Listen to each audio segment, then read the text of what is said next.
I would encourage students to study abroad because it truly is the best experience of your life. It brings your studies to life in a way that nothing else can.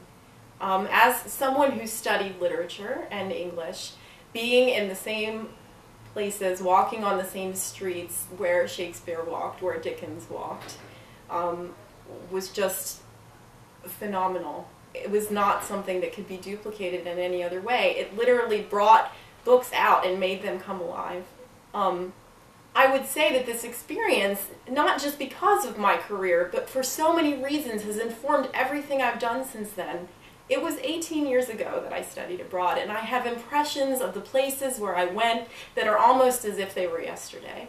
I can shut my eyes and be standing on an island in the Outer Hebrides and almost smell what it was like. And these are things that happened to me a long time ago. This morning, I was talking to my daughter, who is 7 years old, about my experience, and she said to me, "But if it were so long ago, how can you remember it?" And I said, if you spend time in a place like that, that's so different from home, you never forget it. And it sounds like a cliche, but it really isn't. I think because life is made of so many different impressions, and education is not just made of something that you learn in a classroom.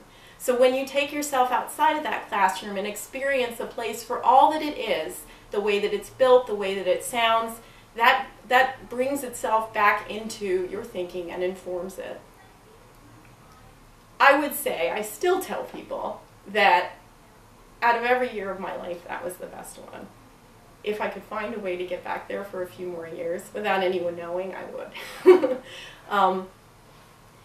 The one thing that I say now, working and study abroad, is I wish I had about 30 junior years that I could use to go to all different places. Because once I was over there, I thought, well, why didn't I study in Edinburgh? And why didn't I study in Glasgow? And why didn't I study in London? And it's very hard to narrow your choices down. But I think that the place where I did study was centrally located enough for me to see so many other places.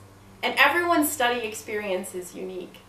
I did ask a few people what it was that they gained from having studied abroad, from something that I was writing for work, and they all said that it was a year like no other in their lives, or a semester like no other in their lives, and that they were constantly comparing other things they had done to that.